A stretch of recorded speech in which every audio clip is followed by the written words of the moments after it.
오늘은 특별 새벽기도 두 번째 시간 아벨, 에녹, 노아라는 제목으로 같이 말씀을 나누겠습니다.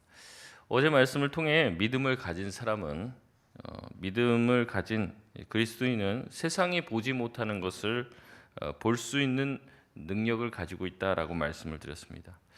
그래서 쉽게 말하면요, 세상을 보통 세상 사람들과 똑같은 시선으로 보지 않고 다르게 볼 수 있는 눈이 열렸다는 겁니다. 세상을 다 세상 사람들은 다 보이는 것을 쫓아가죠. 그러나 믿음의 사람들은 믿음을 가지고 있기에 보이지 않는 것을 마치 보이는 것처럼 여기고 따라가는 사람이라고 말씀드렸습니다. 특히 하나님의 말씀을 믿는다는 것은 하나님이 그렇다 하시면 때로는 그 말씀이 우리의 상식과 우리가 생각하는 것과 맞지는 않지만 하나님의 말씀을 믿고 순종해 보는 거죠. 그것으로 말미암아 하나님이 주시려고 하시는 불가능을 가능케 하는 은혜와 복을 받으며 살았다고 말씀을 드렸습니다. 그래서 성경에는 그런 일들이 굉장히 많은 거죠. 싸울 수 없는 대상과 싸워서 믿음을 가지고 나아가서 이기는 장면들이 굉장히 많이 있다는 겁니다.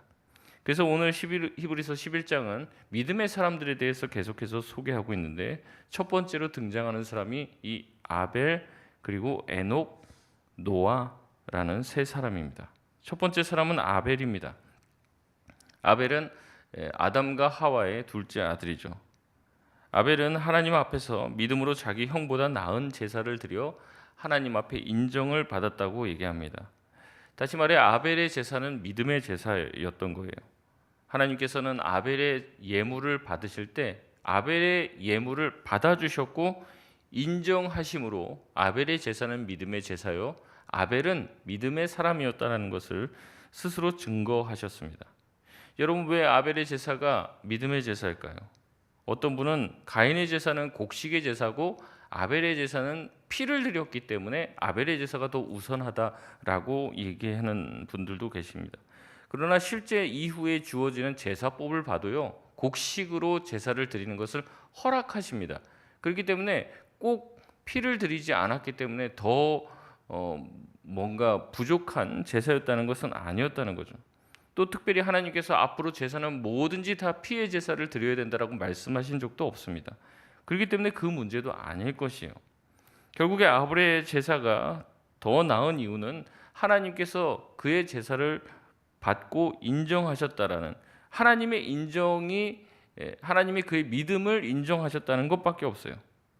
그의 믿음이 인정받는 이유가 무엇일까요? 창세기 힌트가 있는데요. 창세기 4장 3절에서 5절 말씀을 보면 이렇게 말합니다. 세월이 지난 후에 가인은 땅의 소산으로 제물을 삼아 여호와께 드렸고 아벨은 자기도 양의 첫 새끼와 그 기름으로 드렸더니 여호와께서 아벨과 그의 제물은 받으셨으나 5절 같이 읽겠습니다. 가인과 그의 제물은 받지 아니하신지라 가인이 몹시 분하여 안색이 변하니. 아멘. 가인은 농사를 지었기에 당연히 자기의 소산인 땅의 소산을 드립니다. 그리고 아벨은 양을 치었기 때문에 양을 드립니다. 여기까지는 별 문제가 없어 보이지만 서술은 조금 다릅니다. 가인은 곡식을 농사하는 자이기 때문에 땅의 소산을 드렸다. 이게 간단하게 나오지만 아벨은 양을 치는 자인데 양의 첫 새끼와 그 기름으로 하나님께 드렸다라고 얘기하며 서술이 조금 더 길게 자세하게 됩니다. 뭔가 다르긴 했다는 거죠. 중요한 것은 하나님의 반응입니다. 가인의 제사는 하나님 받지 않으셨습니다. 그리고 아벨의 제사는 받으셨습니다. 근데 여기 뭐라고 표현을 하냐면요, 가인과 가인의 제물은 받지 않았지만 아벨과 아벨의 제사는 받았다는 거예요. 그러니까 단순히 제사만 받았다는 게 아니라 누굴 받았다는 거예요? 제사를 드리는 이 아벨 자체를 하나님이 받으셨다는 거죠. 다시 말해서 아벨을 받으셨기 때문에 아벨의 제사를 받으신 것입니다. 이것이 포인트라는 거죠. 믿음을 가진 아벨의 제사는 하나님이 받지만 믿음이 없는 가인의 제사는 하나님이 받지 않으십니다. 그런데 가인이요, 믿음이 없다라고 보기가 참 어려워요. 왜냐하면 가인과 하나님과 대화하는 장면들이 나옵니다. 그러니까 그 당시에는 하나님과 이 인간이 대화를 자주 나눴던 것 같아요. 그러니까 가인이 하나님이라는 존재를 알고 있어요. 알고 있고 하나님과 대화도 나눕니다. 그런데도 가인이 믿음 없다는 것 자체가 굉장히 희한한 표현이라는 거죠. 가인은 하나님이 살아계심을 알고 있습니다. 그런데도 불구하고 어떻습니까? 하나님을 향한 믿음이 없습니다. 여러분, 그런데 그게요, 구약의 가인에게만 특별히 나타나는 현상은 아니더라는 거예요. 여러분, 신약에도 야고보서 말씀에 보면 뭐라고 나오냐면 너희가 하나님을 아느냐라고 물어봅니다. 귀신도 하나님을 안다고 그래요. 하나님을 믿는다고 그래요. 하나님이 살아계시다는 것을 안다는 거예요. 근데 어떻다는 거예요? 하나님을 믿지는 않는다는 거죠. 하나님께 순종하지는 않는다는 거예요. 귀신, 너희가 하나님을 아느냐, 하나님이 살아계심을 아느냐, 그게 소용이 없다는 거죠. 어떻다는 거예요? 귀신들도 믿고 떠느니라. 귀신들도 하나님의 존재를 압니다. 그러나 하나님께 순종하지도 않고 믿지도 않는다고 말하는 거죠. 가인이 그와 같은 겁니다. 하나님은 가인의 모습을 보고 이렇게 말씀하십니다. 얼굴이 울그락불그락하고 감정의 기복이 생긴 이 가인을 향해 이렇게 말씀하십니다. 창세기 4장 7절에 내가 선을 행하면 어찌 낯을 들지 못하겠느냐. 선을 행하지 아니하면 죄가 문에 엎드려 있느니라. 죄가 너를 원하나 너는 죄를 다스릴지니라. 아멘. 선을 행하면 어찌 낯을 들지 못하겠느냐라고 말을 하고 있습니다. 결국 가인과 아벨의 제사의 가장 큰 차이는 무엇이냐면 가인의 삶과 아벨의 삶이었어요. 아벨은 어땠습니까? 선을 행했다는 거죠. 가인은 어땠다는 겁니까? 선을 행하지 않고 악을 행했다는 겁니다. 평소에 자기의 삶에서 악으로 가득 찬 삶을 가인은 살았어요. 하나님의 살아계심을 알았지만 의식하거나 하나님을 기쁘시게 하려고 하지 않았습니다. 하나님이 계시고 하나님이 어떠한 분이신지 머리로 알고 있었지만 선을 행하지는 않았습니다. 그런데 어느 날 나와서 예배를 드리고 제사를 드린다고 해서 하나님이 그걸 받겠냐는 거죠. 그래서 하나님은 가인도 받지 않고 그 가인이 손에 피를 묻히고 드리는 그 예배를 하나님 받지 않는 것이죠. 하나님을 알았습니다. 하나님의 존재도 인식했습니다. 그러나 자기 안에 있는 죄를 다스리지 않았습니다. 그래서 서슴없이 자기의 동생을 죽일 생각을 제사를 드리며 하게 되는 것입니다. 가인은 쉽게 사람을 죽일 결심을 할 만큼 죄로 가득한 사람이었습니다. 죄가 가득한 사람의 제사를 당연히 받지 않으신 거죠. 아벨의 믿음은 무엇이었습니까? 아벨이 어떻게 믿음의 사람으로 인정받았습니까? 늘 자기의 삶에서도 하나님을 기억하고 인정하고 하나님을 기쁘시게 해드리려고 하는 선을 행하며 산 거예요. 그렇게 삶을 살다가 하나님 앞에 제사를 드렸을 때 하나님은 그 예물을 기쁘시게 받았다는 거죠. 믿음을 가지고 있기에 아벨은요, 자기가 죽더라도 선을 행한 것이에요. 아벨이 선을 행하고 선한 마음을 가지고 제사를 하나님께 드린 결과가 뭡니까? 형으로부터 죽임을 당한 거예요. 죽임을 당할지라도 선을 행한 것이죠. 히브리서 기자는 우리에게 아벨과 같은 믿음을 도전합니다. 너희가 선을 행하더라도 결과가 좋지 않을 수도 있어. 아벨 봐봐. 아벨도 하나님 앞에 선을 행하다가 이런 어려움을 겪게 되었어. 하지만 우리가 그 아벨의 믿음을 모범으로 보지 않느냐? 우리가 하나님의 말씀을 가지고 살다 보면 나쁜 일도 생길 수 있다는 거예요. 그렇다고 해서 선한 일을 멈추지 말라고 말하는 겁니다. 갈라디아서 6장 9절 말씀을 보면 우리에게 이렇게 권면합니다. 우리가 선을 행하되 낙심하지 말지니 포기하지 아니하면 때가 이름에 거두리라. 여러분, 우리가 선을 행하면 항상 좋은 결과가 오는 것은 아닙니다. 그렇지만 낙심하지 않고 이 아벨의 모범을 따라서 하나님 앞에서 늘 선하며 또 하나님 앞에서 살아갈 수 있는 저와 여러분 되시길 바랍니다. 하나님은 우리의 모든 삶을 알고 계시기에 우리가 우리의 삶을 하나님 의식 없이 그냥 산 다음에 주일날 와서 예배 드린다고 우리 예배를 쉽게 하나님이 받으실 것이다. 우리가 그렇게 착각하지 말아야 한다는 겁니다. 두 번째 믿음의 사람은 에녹입니다. 믿음으로 에녹은 죽음을 보지 않고 옮겨졌다고 얘기합니다. 죽음을 보지 않고 옮겨진 두 사람이 있죠. 누굽니까? 이 에녹하고 엘리야가 있죠. 에녹과 엘리야, 저는 어렸을 때 특히 에녹을 많이 부러워했습니다. 야, 어떻게 죽지 않고 이렇게 천국에 갈 수 있냐? 비결이 뭘까? 보니까 뭐라고 얘기합니까? 에녹은 하나님을 기쁘시게 하는 자라는 인정을 받았기에 죽음을 보지 않고 승천했다고 얘기합니다. 특별히 이 에녹이 살았던 시대에 애굽의 애굽이 아니라 에녹의 삶이 어땠는지 창세기에 기록하고 있습니다. 창세기 5장 21절에서 24절까지 말씀을 보면 이렇게 말합니다. 에녹은 65세에 무드셀라를 낳았고 무드셀라를 낳은 후 300년을 하나님과 동행하며 자녀들을 낳았으며 그는 365세를 살았더라. 에녹이 하나님과 동행하더니 하나님이 그를 데려가심으로 세상에 있지 아니하였더라. 아멘. 이제 신대원에 이제 시험 문제 출제할 때 이런 게 나옵니다. 자꾸 애굽이라는데 에녹이 승천할 때 그때 나이가 몇 살이냐? 우리가 이렇게 외울 때 어떻게 했냐면 에녹이 하나님과 동행을 했는데 얼마큼 동행했냐? 365일 동행했다. 이렇게 하고 365살에 이제 승천했다는 거예요. 그렇게 외웠습니다. 에녹이 하나님과 함께 동행을 했더니 하나님이 그를 데려가셨다라고 창세기는 기록을 하고 있습니다.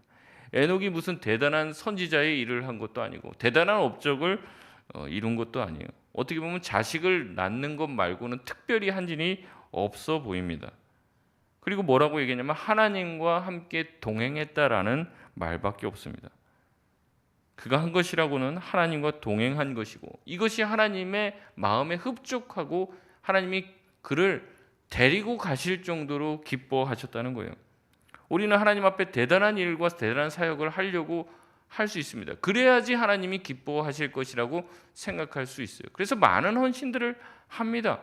그러나 어떻게 보면 하나님이 기뻐하시는 것, 하나님이 가장 원하시는 것은 하나님과 우리가 동행하는 것일 수 있다는 것이죠.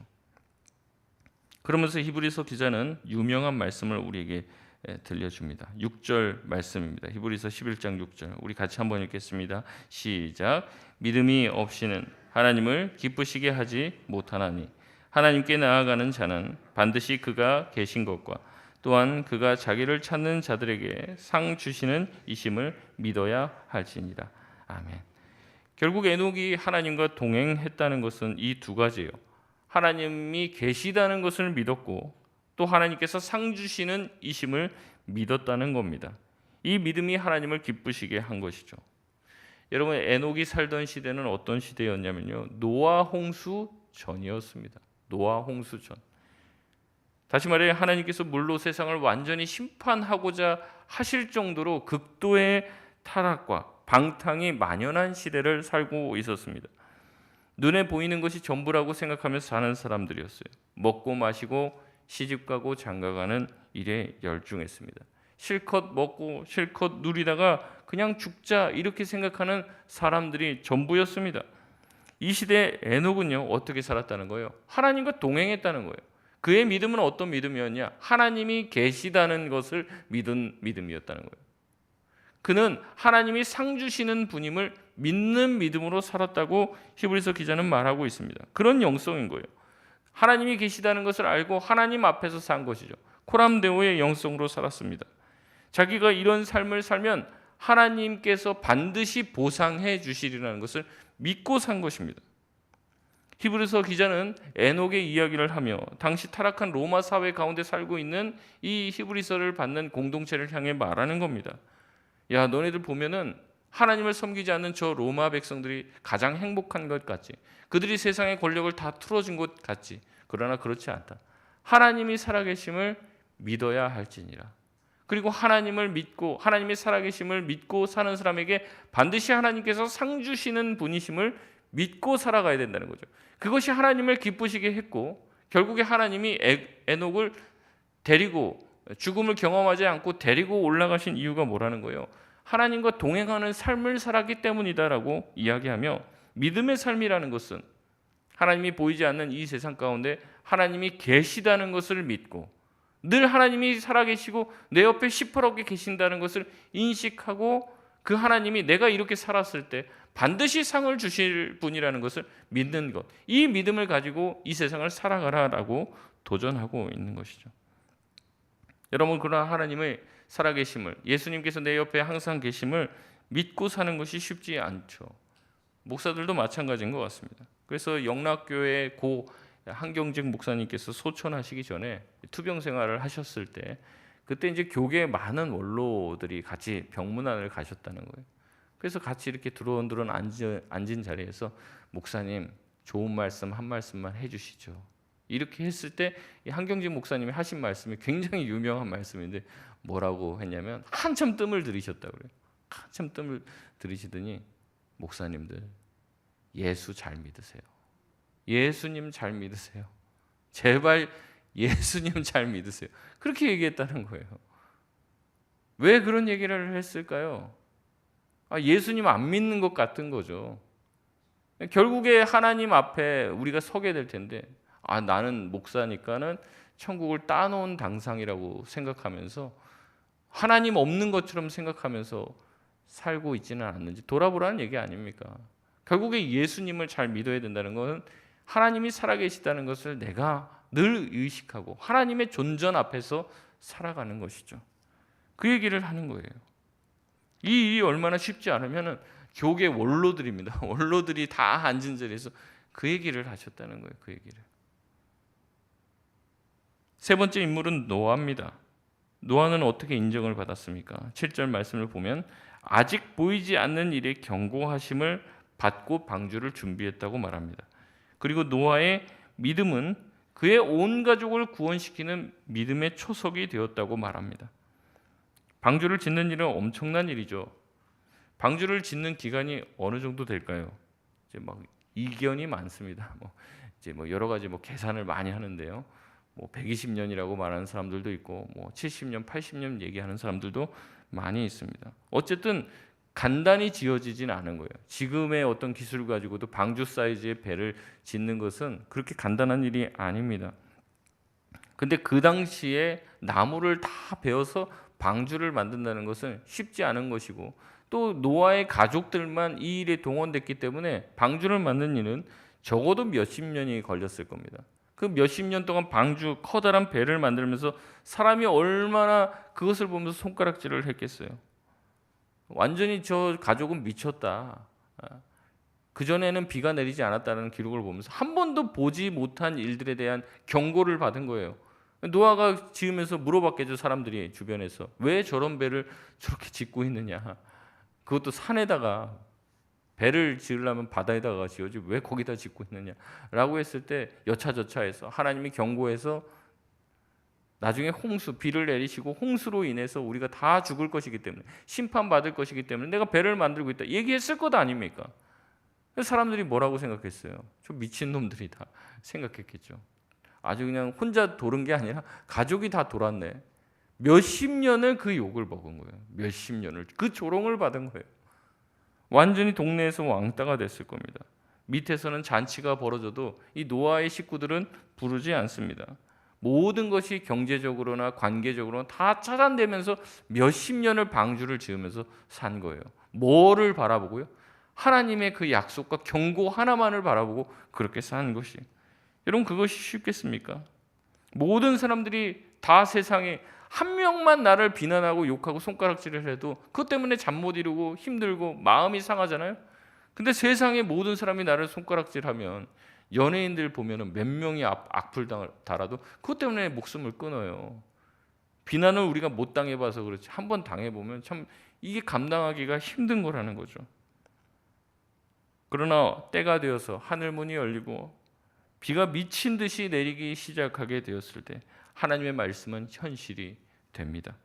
노아가 비로소 지혜로운 사람이었다는 것을 세상이 깨닫게 되는 것이죠.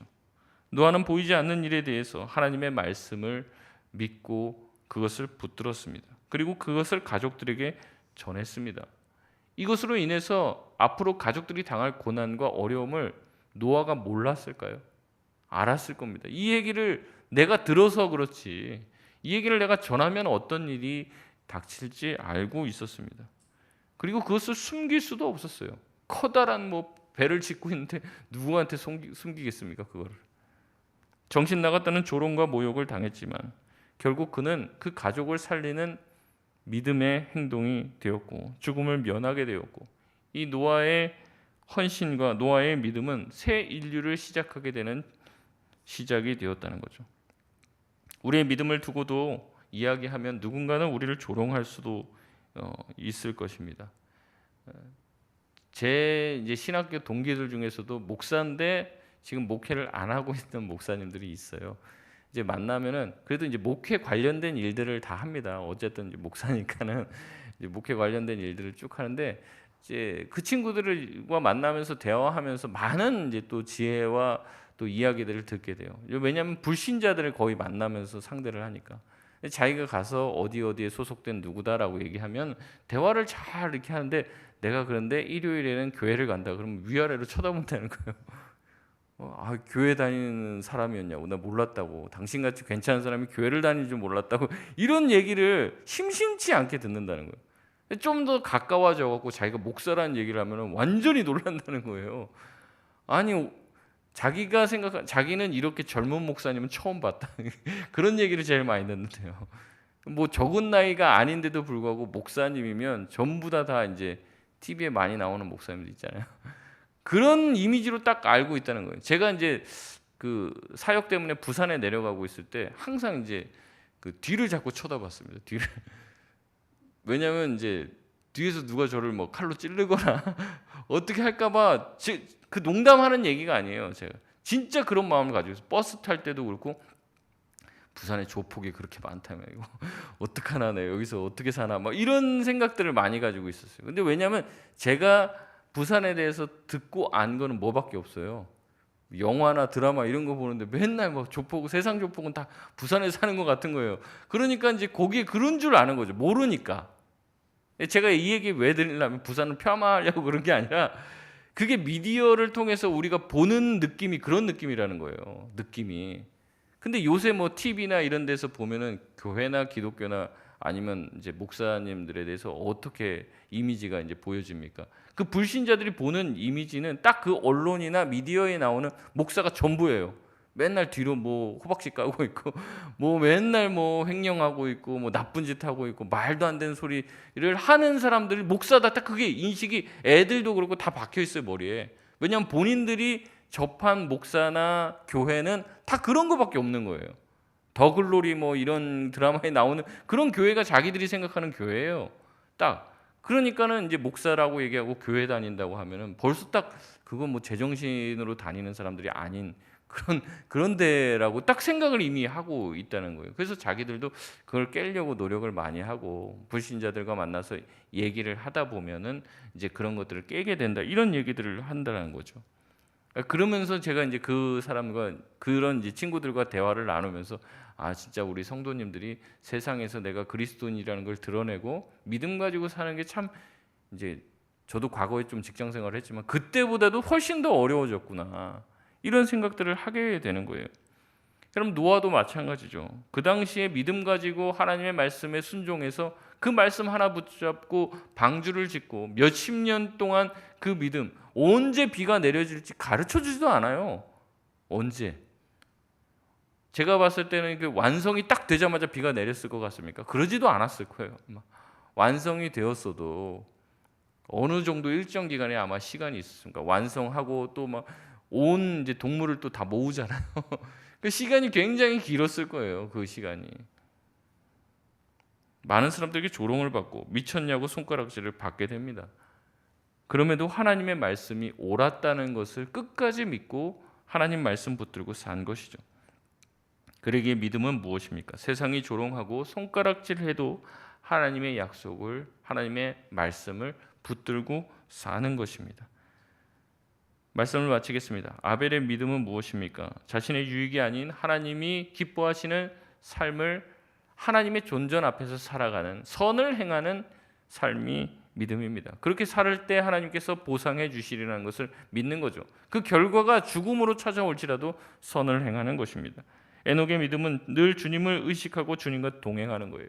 악한 세대에도 거룩한 삶을 사는 겁니다. 하나님이 계신 것과 그가 상 주시는 이심을 믿어야 할지니라 라고 말하고 있습니다. 노아의 믿음은 무엇입니까? 세상의 어떤 조롱과 우리 신앙에 대해서 반박하는 말씀에도 그런 수많은 공격에도 불구하고 하나님의 말씀을 붙잡는 믿음이라는 거죠. 말씀 지마를 사는 우리입니다. 이 믿음이 더욱더 필요할 줄 믿습니다. 이 눈에 어떠한 것이 보이지 않더라도 믿음 가지고 살아갈 수 있는 저와 여러분 다 되시길 바랍니다.